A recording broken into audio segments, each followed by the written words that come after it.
Selamat pagi anak didik Ibu kelas 9. Ibu harap kabarmu sehat-sehat ya nak. Kita lanjutkan materi pembelajaran kita masih tetap bersama Ibu Ernike Eje Gurning. Pada pagi hari ini tujuan pembelajaran kamu adalah kamu dapat memahami bentuk umum dari persamaan kuadrat dan kamu dapat menentukan akar-akar persamaan kuadrat. Materinya bisa kamu lihat di buku paket halaman 66. Bentuk umum persamaan kuadrat satu variabel adalah ax kuadrat tambah bx tambah c sama dengan 0. Dengan a tidak boleh 0. A, B, C anggota bilangan real. A-nya tidak boleh 0. Kenapa? Kalau 0 dia jadi nggak persamaan kuadrat lagi dia, karena 0 dikali x kuadrat hasilnya 0. Itu dia. Makanya A tidak boleh 0. Oke? Siapa si A itu? Si A itu adalah koefisien x kuadrat ini. Si A itu adalah koefisien x kuadrat. X kuadrat itu adalah variabel yang pangkat tertingginya 2, kan? Si B itu adalah koefisien x. Ini angka yang ada di sini, itulah si B nanti. Si C adalah konstanta. Berapapun nanti harganya di sini itu adalah konstanta. Contoh, 3y kuadrat tambah 6y kurang 7 sama dengan 0. Ini adalah persamaan kuadrat satu variabel. Variabelnya adalah si y dan pangkat tertinggi dari variabelnya adalah 2. Berikutnya, minus 10w tambah 7w kuadrat tambah 2 sama dengan 0. Jadi di sini ini variabelnya adalah w dan pangkat tertinggi dari w adalah 2. Yang berikutnya, p kuadrat kurang p kurang 3 sama dengan 0. Jadi variabelnya adalah si p. Pangkat tertingginya ini 2. Nah, untuk contoh nomor 1, a-nya sama dengan 3. Koefisien y kuadrat. Koefisiennya ini, angka yang di depannya adalah 3. Si b-nya adalah koefisien y. Angka yang ada di depannya ini. Berarti inilah dia, 6. C-nya ini yang sudah tetap, minus 7. Bukan 7, minus 7 karena ada tanda minus di sini. Oke, nomor 2-nya A-nya sama dengan 7. Kok nggak minus 10, Bu? Ya iya, kan A itu adalah koefisien W kuadrat. Yang pangkat 2 ya kan? Maka A-nya 7. B-nya minus 10. Inilah dia. C-nya adalah 2. Nah, untuk ini nomor 3, kau tentukan nilai A, B, dan C. Lalu, buat 3 lagi contoh persamaan kuadrat satu variabel lengkap dengan nilai A dan B serta C-nya. Inilah yang merupakan tugasmu untuk hari Senin kemarin, tanggal 6, oke? Berikutnya, akar-akar atau penyelesaian dari ax kuadrat tambah bx tambah c sama dengan 0 adalah nilai x yang memenuhi persamaan tersebut. Kita mau mencari akar-akarnya. Nah, jadi cara menentukan akar persamaan kuadrat ada 3 cara. Yang pertama adalah memfaktorkan, yang kedua adalah melengkapi kuadrat sempurna, yang ketiga dengan rumus kuadratik atau rumus ABC. Nah, memfaktorkan itu seperti ini dia, ada di sini. X dikali X tambah 2 sama dengan, kita kalikan, X kali X kuadrat, X kali 2, 2X. Nah, itulah dia. Jadi X kuadrat tambah 2X sama dengan X dikali X tambah 2. Tuh. Lalu berikutnya, X tambah 1 dikali, ini dia, X tambah 1 dikali X tambah 4. Nah, kita kalikan, X kali X, ini X kuadrat, X dikali 4, 4X, ya kan?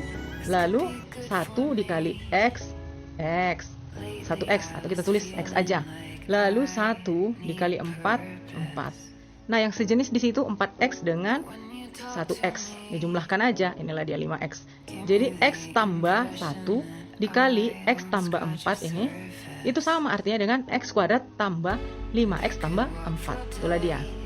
Berikutnya, 3x tambah 4 ini kali X tambah 3 sama dengan, kita kalikan 3x kali X, 3x kuadrat, 3x kali 3, 9x, minus 4 dikali X, minus 4x, minus 4 dikali 3, minus 12. Yang sejenis 9 dengan 9x dengan minus 4x. Jadi kalau 9x ini dengan minus 4x ini kita jumlahkan, maka dapatnya adalah 5x. Maka 3x kurang 4 dikali X tambah 3, ini sama dengan 3x kuadrat tambah 5x kurang 12. Nah, bentuk ini X kuadrat tambah 2X sama dengan X kali X tambah 2. Bentuk ini juga X kuadrat tambah 5X tambah 4 sama dengan X tambah 1 kali X tambah 4. Dan bentuk ini 3X kuadrat tambah 5X kurang 12, ini sama dengan 3X kurang 4 dikali X tambah 3. Bentuk seperti ini, itulah dikatakan dengan memfaktorkan. Bisa? Oke, kita lihat contohnya di sini. Tentukan akar persamaan kuadrat dengan memfaktorkan. Di sini kita disuruh memfaktorkan ini. X kuadrat dikurang 15X ditambah 14. Jadi langkah-langkah penyelesaiannya yang pertama adalah cari dua bilangan yang merupakan faktor dari 14. Kenapa faktor dari 14? Karena ini nanti hasil kalinya sama dengan ini tadi. Sama dengan ini tadi kan, dikalikan kan, ini dikali ini kan minus 12 kan. Nah itulah, ini dia. Jadi cari faktor dari 14 ini. Faktor dari 14. Dua bilangan yang merupakan faktor dari 14. Kalau dijumlahkan hasilnya minus 15. Nah seperti itu. Jadi kalau kita misalkan dua bilangan itu P dan Q ini, maka P dikali Q 14, P ditambah Q minus 15. Nah bisa kita lihat tabelnya di sini. Kalau kita misalkan si P-nya 1, si Q-nya 14, kalau dijumlahkan 15. Nah salah kan? Jadi kalau misalnya faktor dari 14 itu kan 1, 2, ini 1, 2, 7, dan 14 ya kan? Nah kalau misalnya 1 dan 14, nah kalau kita jumlahkan memang pas 15, tapi diminta minus 15, berarti bukan ini. 2 dengan 7, kalau kita jumlahkan 9, oh bukan, tadi diminta minus 15, berarti bukan ini. Bukan ini dia ya, tapi yang ini dia. Minus 1 dengan minus 14. Kalau dijumlahkan, dia hasilnya minus 15. Kalau dikalikan hasilnya 14. Nah itu dia, maka di sini bilangan yang memenuhi P dan Q adalah minus 1 dengan minus 14. Nah langkah berikutnya, kita bentuk menjadi seperti ini dia. X dikurang 1 dikali X dikurang 14. Itu dia, tadi kan ini kita kalikan. Nah kalau misalnya kita kalikan X kali X, X kuadrat ini ya kan? X kali minus 14, minus 14X. Minus 1 kali X, minus 1X. Berarti minus 14 tambah minus 1X tadi, minus 15 ini tadi ya kan? Lalu kita kalikan minus 1 dikali minus 14 tambah 14, itulah di hasilnya. Jadi X kurang 1 sama dengan 0 atau X kurang 14 sama dengan 0, inilah faktornya. Lalu di sini X-nya dapat, X1 dapatnya 1, X2-nya dapat 14 ini. Ini X1-nya, ini X2-nya. Ini kalau di ruas kiri dia minus 1 pindah ke ruas kanan jadi 1. Inilah X1-nya 1, X2-nya 14. Oke, jadi himpunan penyelesaiannya adalah 1 dan 14. Itulah dia himpunan penyelesaiannya. Tugasmu di sini untuk hari ini, tentukan akar persamaan dari X kuadrat tambah 7X tambah 6 sama dengan 0. Ini tugas untuk hari ini. Yang tadi, tugas untuk hari Senin kemarin. Oke nak, dikerjain ya. Kalau kurang mengerti, diulangi lagi videonya. Kalau sudah ngerti, dikerjakan tugasnya. Oke, sampai ketemu. Jangan lupa jaga kesehatan dan tetap berdoa. Terima kasih.